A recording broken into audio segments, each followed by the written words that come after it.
right, welcome back. As I had said last week, when I profiled the JFK, some of those different assassination like conspiracy theories, that there was another one I was going to hit, which was ancient aliens, and this one's shifting gears totally. Also conspiracy theories, but in a very different way. Now, remember, I'm going to want you guys to profile a conspiracy theory of your choosing where you'll really dive into it and look it up and kind of get into all the different theories, the evidence, the hook, all that stuff. I'm going to recap some of the assignment guidelines tomorrow, but this was the other one that I wanted to do a really quick profile for you. Now, when you do yours on a podcast version where it's an audio recording, or if you weren't able to get that and you wanted to do more of a video type one, you can absolutely just record it to YouTube or do if you have Screencastify like what I'm using right now on your computer or some other software program that lets you do that. I really don't care how you get it to me, but you're going to need to record yourself and then get that link or the video file to me so that I can look it over and give you a grade. All right. Mine are probably a little bit longer than what most of you will go. The length requirement for you guys is going to be, I'm looking for about 5 to 10 minutes, kind of that range, because then I can get through them and actually listen to everybody's. However, some of mine, you know how I am. I babble on and on about, different stuff. Get me going on something history related or politics or conspiracy theory, and I can talk forever. If you're really getting into it and you have a lot to say, and this is something that you're like actually passionate about, I'm not going to be real ironclad on like no more than 10 minutes. You can go on as long as you want, and I'll give it a listen. And figure you guys are pretty good sports. You listen to me yapping a lot, so it's time to put the shoe on the other foot, and then I'll listen to you guys a little bit. All right. Today, I'm going to go through this one and try to be pretty brief. There's a lot of different exhibits, Exhibit A, B, C, D, that I want to go through and talk about. On the one of ancient aliens, like did aliens come to Earth thousands of years ago and give technology to early humans to help them make these monolithic mega structures that we still see around the world today? How the heck did those get built? You know what I mean? Because the traditional story has always been that it was slave labor. That's what built the pyramids. It was thousands of Egyptian slaves that were out there with, ropes and logs, and they were pulling these massive blocks that are like heavier than, a couple school buses stacked together. They were piecing them together, to which I always thought, even when I was learning that when I was a young kid, something doesn't seem quite right on there. Now, I think Ancient Aliens kind of gets a weird rap because of the History Channel show where they've got like 20 seasons of Ancient Aliens. So when you hear Ancient Aliens conspiracy theory, what do you think? Well, usually you think of these knuckleheads, right? Childress, this guy's, what was his name? Eric von Daniken or something, and then Giorgio Tsoukalos, the guy with the crazy hair. I'm not saying it was aliens, but it was aliens, right? Everything they look at, any piece of evidence from anything ancient world related, they always find a way to link it back to it must have been aliens. And a lot of this stuff doesn't tie in together. And like the problem is these guys became a victim of their own success. Some of the things that they go over are legit and can't be explained. And was it aliens, or was it just like humans were way more advanced back then and there's technologies that have been lost to time? I don't know, but something had to be going on. But the problem was, like, when I say victims of their own success, this show really struck a chord, and it was like got great ratings, and people all tuned into like that first season of Ancient Aliens, and it was a smash hit. So, when you have that happen and you're working for a TV network, well, what are you going to do? You're going to have season 2 and 3 and 4. And next thing you know, we have 20 seasons of this stuff, and it's increasingly become just more off the rails and crazy and absurd as it goes. I feel like this whole Ancient Aliens show would have been better if it was like a 5-part miniseries with each part being like an hour long or something, because they have about enough material there of legit stuff that really is kind of inexplicable and some interesting conspiracy theory stuff. But because it's drug on for so long and so many seasons, it's increasingly just become the evidence is getting a little bit more sketchy and thin. And man, you look at these guys and I feel like they're a bunch of knuckleheads, preaching to you. So I can see why a lot of people would get tuned out of the Ancient Aliens thing. For the record, what does Taluki think? I don't know. I feel like, do aliens exist out there in the universe somewhere? Like, almost certainly yes. I feel like there are, billions of galaxies, and every galaxy has billions of stars. And just in our own galaxy, the Milky Way, there's billions and billions of stars out there, and they figure now they're increasingly finding more planets that could support life and be kind of in the Goldilocks zone like Earth. Do any of them have life on them? Well, I think it would be almost crazy to think that none of them do. So I feel like there are aliens out there, but do aliens come visit Earth and like suck you up in their spaceship and give you the anal probe and all that stuff that, in the typical conspiracy theories? Well, my guess is maybe not on that. I'm not convinced that aliens are visiting Earth and like, we're coming here building pyramids and stuff. But I do think aliens are out there somewhere. Now, will we ever come in contact with them? Who knows? Your guess is as good as mine. Or are they coming and visiting Earth? I don't know. Maybe they are, but I don't see ironclad, rock solid evidence of that. But I do think for sure something was going on in ancient times that we have lost to history, and they could do things 4,000, 5,000, 10, 12,000 years ago that just are inexplicable, and we really couldn't even do them the same way today. All right, so like some valid points that these guys have, a lot of the images, stories, these stone monuments, and then how a lot of these structures tie into constellations up in the sky. There is some very compelling kind of circumstantial evidence to a lot of the claims they make. But like I said, too, sometimes they go over the top and then they exaggerate a bunch of other stuff just to try to get more material for their show, that then they start to lose me and lose a lot of people out there. And then people will just laugh off everything these guys say. Exhibit A for you. All right, the pyramids of Giza, the pyramids in Egypt. Everybody's seen them. They're the most famous ancient old world monuments in the world, one of the wonders of the world.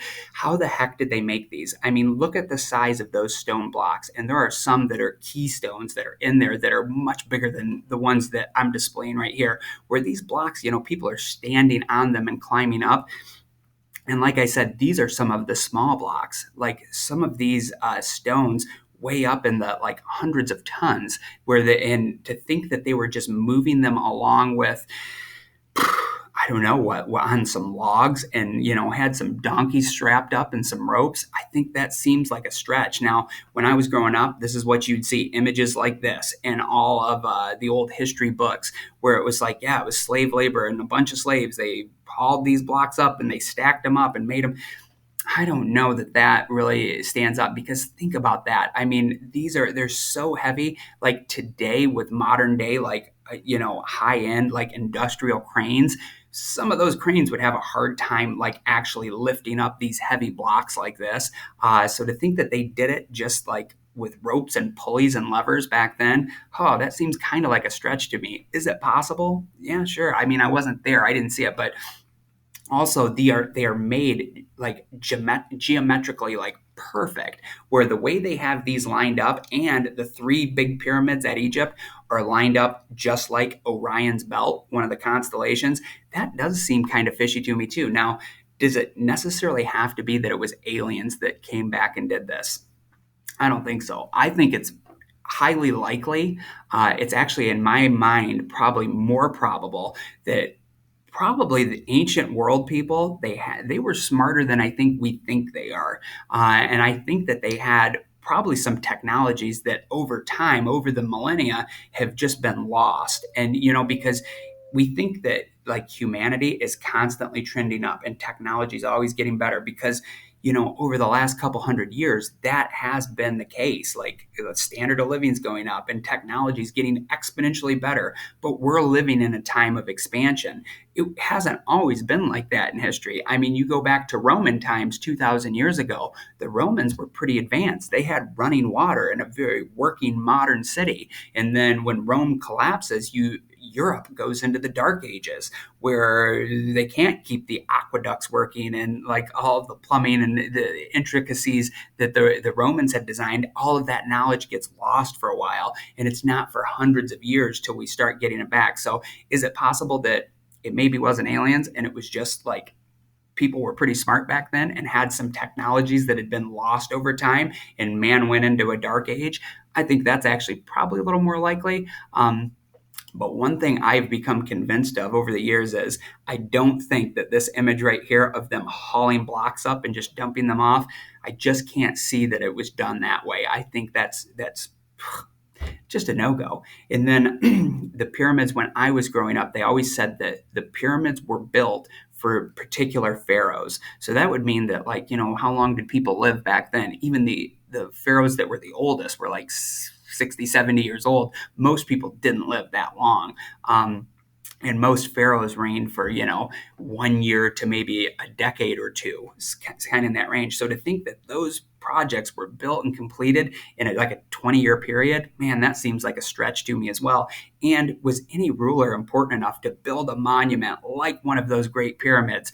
Boy, that seems like a stretch to me too. Where the Great Pyramid was supposed to be the Pharaoh Khufu, because and they said this is his burial chamber, but it was basically like when you walked into when it was first explored, I don't know, 100, 200 years ago, they saw Khufu, his name etched into the stone right in the gateway as you're walking in. So they said, well, there you go. It must have been the Pharaoh Khufu that this was made for. But that's like, I've heard it explained by other historians that like that'd be like, say New York City, society today collapses, and hundreds of years from now explorers come in and they go down into, like, I don't know, some big building, some skyscraper in New York, or go down into the subway system and you see like Donald Trump, blah, blah, blah, like renting there, like in front of Trump Tower. And you think that all of this is made as monuments to Trump, but it's like, no, it's just a building that had his name on it. It could have been even like a graffiti thing.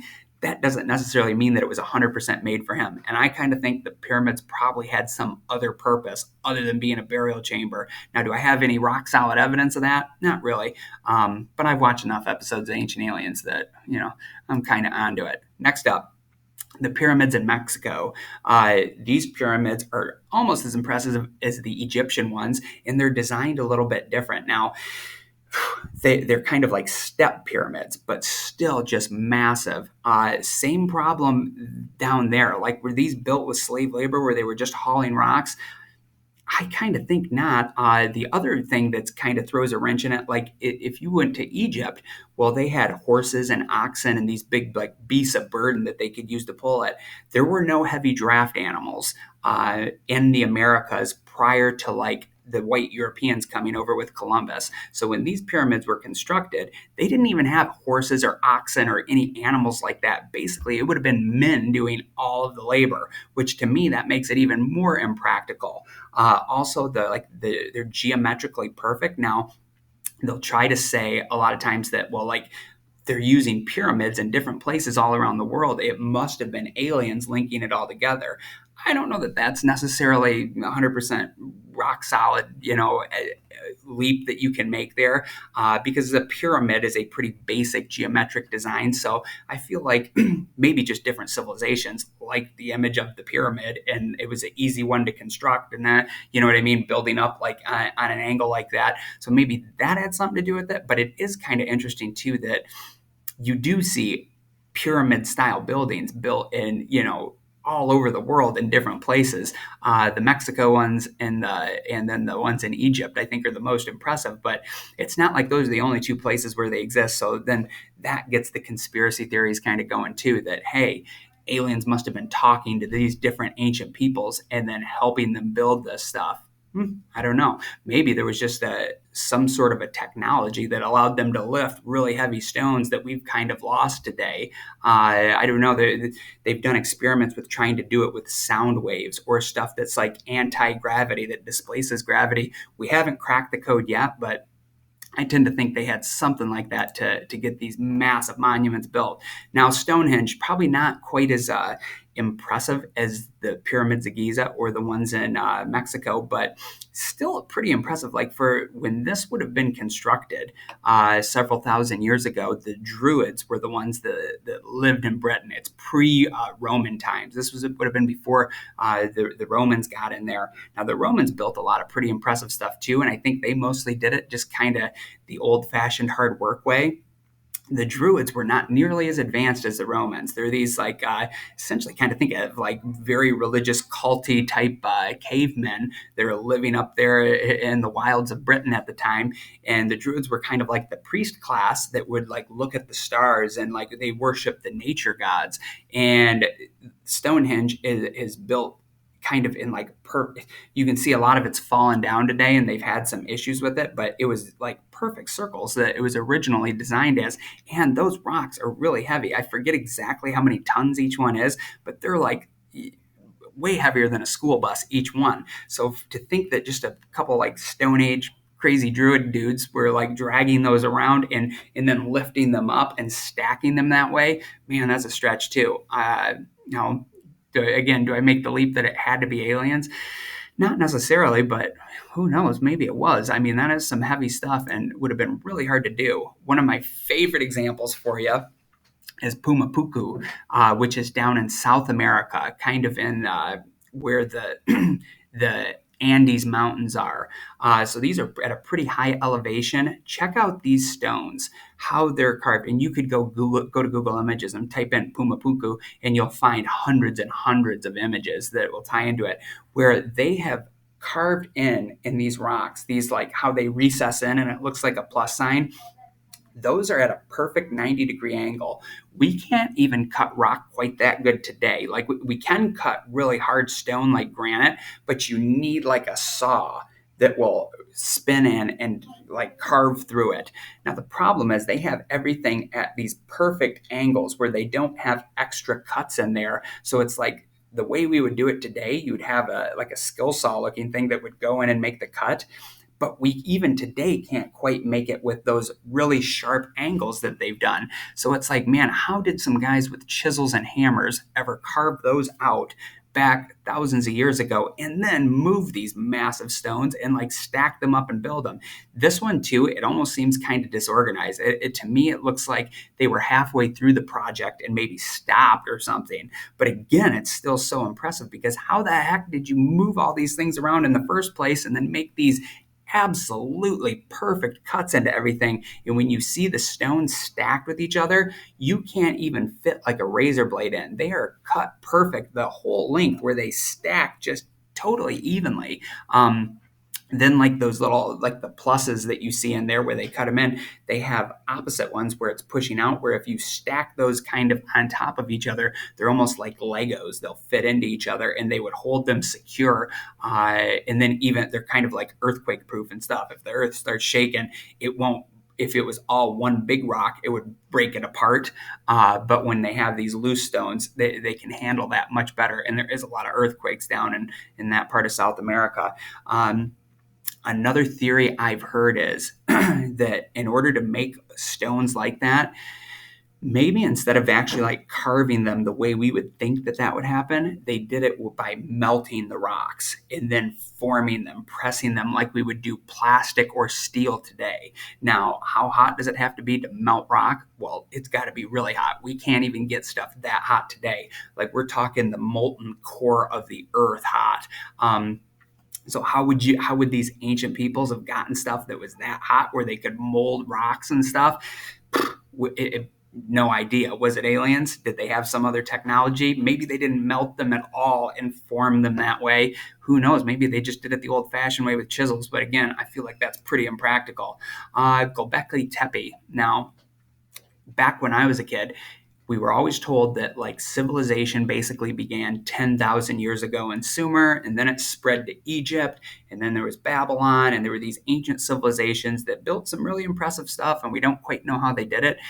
Well, in my lifetime now, since I was in school, they've found this site, Göbekli Tepe, and they've started to excavate it and really dig into it and explore it. They've only so far excavated about 10% of it, but they've 100. Now, how they date it like this, I don't know, but they've 100% concluded by looking at like remnants and pottery shards and different like writing that is there, that this is 12,000 plus years old. It was built. Now, how you date it, again, I don't quite totally know. But according to the books when I was a kid, the history books, there was no civilization that was capable of building things, these monuments like this with perfect precision 12,000 years ago. That, it was always thought that, you go back 10,000 years or more, people were hunter gatherers. They were out there living very tribally. They weren't doing any complex building or making big civilizations or anything like that. But I think the history books are starting to be rewritten, because for sure, if that's legit, that this was happening, they were building stuff like this 12,000 years ago. I can't see a bunch of dudes in furs with their bows and arrows that are going around just trying to, shoot a deer so that their family can eat. I can't see them building something and having a language because there's hieroglyphs all over it. I can't see that it was done by hunter gatherers. There must have been a pretty advanced civilization, and where they're thinking they're going to find more sites that were equally as advanced, because there's a few that they've discovered but haven't fully excavated yet, that might be just as impressive, if not more impressive, than Göbekli Tepe. So the history books, stay tuned into this over the next, decade, 2 decades, even on into when your kids are in school, and keep following in and tuning in on this, because I feel like this story is not done yet, that the whole story of humankind is going to keep stretching back further and further. And I feel like there for sure was some crazy advanced things going on way back before we originally thought. I think the story of humanity is far more complex and a much richer story than what we originally thought, like when I was a kid and before. So cool stuff, but a lot of it gets lost to history. All right. Last thing for you. My last slide is Atlantis, right? You had Disney movies made by it and stuff. This has always been bizarre to me, where they still to this day haven't found Atlantis, but there's all kinds of rumors that there was this great civilization that sank into the ocean. But they've now found a lot of underwater ruins that are just baffling. Like they look so complex and like so beautiful. And there's like Greek style buildings and these massive stones that and then they're underwater. Well, you're like, well, what the heck? How did that happen? Were there underwater people that were doing this? Well, no. What was going on was sea levels go up and down. They've done that through all of Earth's history. Now, with global warming happening today, the big scare is that, hey, sea levels are going to go way up and Florida is going to be underwater and, it's going to be, terrible stuff. Well, the sea levels haven't really started to spike up a lot yet, even though they've been predicting this for decades. Now, maybe 20, 30, 50 years from now, sea levels will go up and Florida is going to be out in the ocean. Who knows? But one thing, like, that can be debated in modern politics, but one thing we know for sure is over history, there have been times where the sea level's been up from where it is now, and then there's been times where it's been a lot lower, like in the last ice age, which was roughly 12,000 years ago.